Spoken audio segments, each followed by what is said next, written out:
Your resume and your cover letters are two of the most important pieces of documents as a job seeker. I will be showing you how to prepare your resume for the Canadian job market. I will also be sharing with you a sample CV that you can use as a guide to prepare yours. I have made a lot of videos on my channel about how you can get a job in Canada.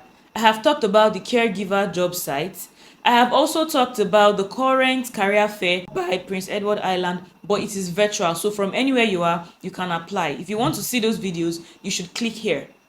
But I'm a firm believer that success is where preparation meets opportunity. So even as you're applying for those jobs, it is important that your CV is the right standard and meets the standard of the Canadian market. At the end of this video, you will be able to prepare your CV using the Canadian standard by yourself.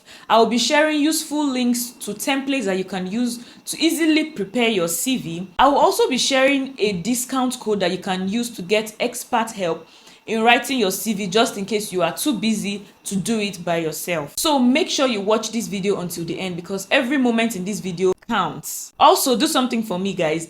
Click the subscribe button if you haven't done so already. Click the notification bell icon beside it as well so you'll be one of the very first people to get my videos when they drop. And if you found value in this video, please give it a big thumbs up. I would really appreciate it. So let's get right into it.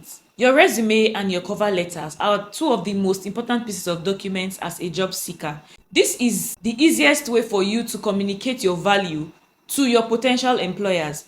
These are people who have probably never met you and they probably wouldn't even meet you before assessing your skills to know whether you are valuable or you will be valuable to their company or not. So it is very important and crucial that you use these documents to sell yourself properly. If you fail to communicate your value using these two documents, then you do not even stand a chance at an interview, not to talk of even getting a job. Honestly, no matter the number of years of experience you have, no matter the degrees that you have acquired, if you're not able to communicate this effectively to your potential employers, then you stand no chance. It is important that you invest time, if possible, even invest money into preparing your CV, your resume, and your cover letter to be up to standard and up to date. I know it can be tempting to just start submitting applications and putting up your CVs for every job opening that you see. Maybe one province in Canada announced that they are doing a job fair and you suddenly want to just start dropping your applications. While that might be good, it's also even more important that you take your time to assess the strength of that province. For instance, you're in the agricultural sector. I don't see why you should be going after jobs in Ontario or Toronto. Your target should be in agriculture-rich provinces like Saskatchewan, Alberta, and Manitoba. Okay, these are the provinces in Canada that focus more on agriculture and crop production. This is just an example, okay? So it's important that before you apply, look at the possibility of getting future jobs in that location that you're looking to go to. And if it aligns with your niche, then you have an even better chance of actually landing a job. So guys, this video is going to be divided into two parts. The first part is going to focus on showing you all the things you need to include in your Canadian CV. And the second part will show you all the things you totally do not need to include in your CV. So this is the point where you need to grab your pen and paper and get writing. Now, the first thing you need to note is there is an order with which you write your Canadian CV. The first section should be your resume header. The second section should be your summary or objective. The third section should be your experience. I see a lot of people writing their CVs and starting with education. As far as resume writing goes, your experience should come before your education, because no matter the number of degrees you have or the degree you graduated with, or in fact the class of degree you graduated with, experience matters the most to a lot of Canadian employers. Okay, so it's important that your experience comes before your education, and after your experience you go to writing your education. Mind you, put up your most recent and relatable experience as priority before you start to list the others. What I mean is, if you're applying for a job as a cook and your last role was probably a baker role, you want to try to push that baker role down a little bit, okay? Prioritize roles that relate directly to the role you're applying for, because this is what's going to catch the eye of the recruiter. Your aim when you're writing a resume is to catch the attention of the recruiter within the very first few minutes of them looking at your resume. You do not want to stress your recruiter. Okay, these guys have a lot of CVs to look through on a daily basis, so you want to make sure that you create a good impression within the very first few minutes that they actually look at your CV. Okay, next section is your skills. You want to make sure that you arrange your skills in an order that prioritizes the most relatable skills to the job you're applying for. It is very important. Then you also want to make sure that you use keywords.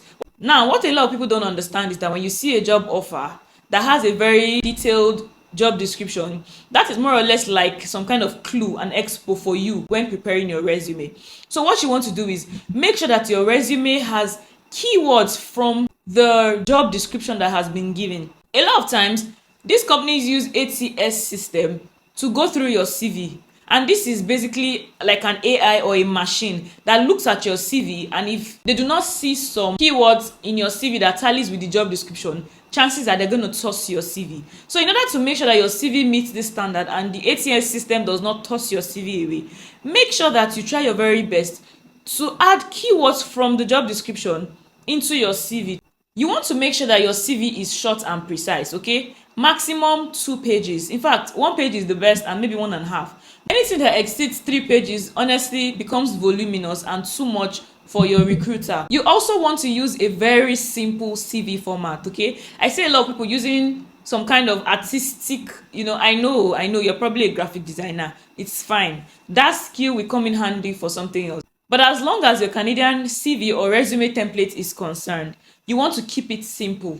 Keep it plain and simple. No colors, no designs, no pictures, unnecessary templates. Nah. You also want to make sure that your LinkedIn profile is up to date, and I'm saying this assuming you have a LinkedIn profile, because honestly, you are a job seeker actively looking for a job and you don't have a LinkedIn. Are you serious? LinkedIn is very important because this is a professional way that your potential employers can easily look up your professional history. And while you are updating your LinkedIn profile, make sure that it tallies with your CV, okay? You don't want to put some kind of information on your CV or your resume and your employer goes to your LinkedIn and they are seeing something totally different, or maybe the dates do not align, or the experience you claim you had on your CV is not written on your LinkedIn. So as much as possible, when you're creating your LinkedIn profile, or if you already have one, when you want to update it, make sure it tallies with your CV. You can also get a little cues and clues from other people in your industry. For instance, you are a HR professional looking for a junior role in Canada. What you simply want to do is go on LinkedIn and look up other HR professionals in Canada. Look at how they put their LinkedIn profiles together. Look at what they prioritize and what they do not. And follow this format, because that is how you learn. When you're putting your address up on your CV, you want to shorten your address. You don't have to put your house number, room number, street. Come on, guys. All of these things are totally unnecessary. Your city, your state, probably your country, and that's all is needed, okay? You don't need to start putting too many unnecessary details. These little things can even make your CV look very tacky and bulky. You also want to make sure that your email address is professional. You cannot be writing a CV for a job opportunity and you are using princesscoco@gmail.com. Make sure that the email address you're using for your CV is the professional one, and I would recommend your first name and your last name, or your first name and a number, something that your recruiter can see and not feel like you are trying to, come on to them in some kind of way. This is a professional setting, so please keep it strictly professional. Then another thing you need to note is you need to leverage on ChatGTP. Guys, ChatGTP is an open AI you can use to edit, to clean up your CV. I'm not saying you should go to ChatGTP and go and copy and paste what it has given you. No, you want your CV to sound original, okay? You don't want your CV sounding mechanical like it was gotten from a robot. You want to personalize it. You want to write your own, prepare your own resume. And when you need maybe a little cleanup in some sections, you can just take ideas from what ChatGTP has given you. But whatever you do, make sure that your CV is yours. Make sure it is customized to your own situation, okay? And not just some random information that you got from an AI. And to the final thing I'd like to say in this category, you want to make sure you proofread your resume. Guys, we are humans, we make mistakes, okay? You can read through your resume while you're writing it and you feel like there are no errors, but the moment you get your eyes off it and come back, you realize that you start to identify a lot of errors, and it is totally normal. So what you can do is, after writing your CV, after writing your resume or even your cover letter, you want to take your time to proofread for typos, for grammatical errors, for inaccurate dates, like inaccuracies in some details. Okay, it's very important.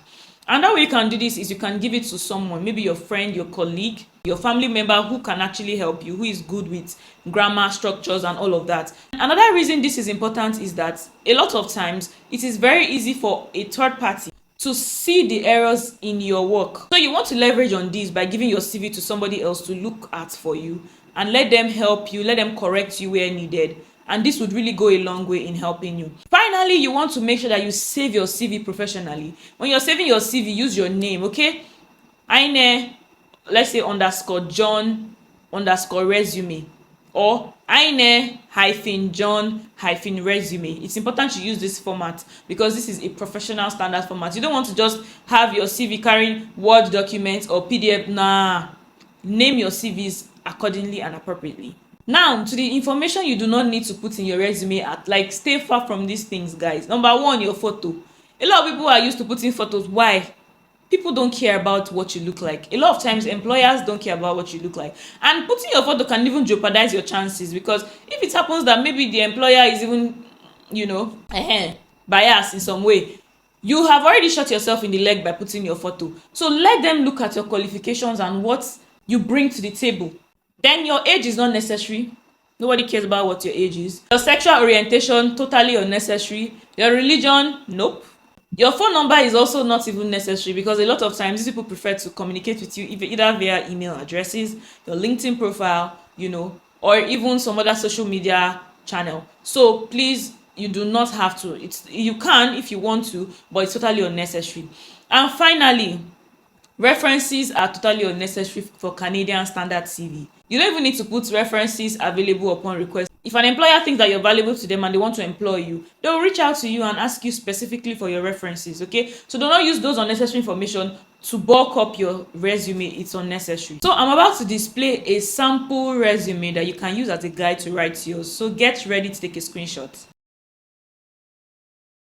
If you feel like you still need professional and expert help to prepare your resume, to prepare your CV, or to write a cover letter for you, then you should send a message on Instagram to Oceanhead Study Abroad. Okay, I'm going to leave a direct link to their Instagram page in the description box. All you simply want to do is click on it and it will lead you right to their page. And the most exciting part is you can use my discount code to get a whopping 10% off your very first order from them. Guys, these people know what they are doing. They are really good, and I 100% recommend. So what are you waiting for, guys? Go to the description box and click on that link if you truly need help.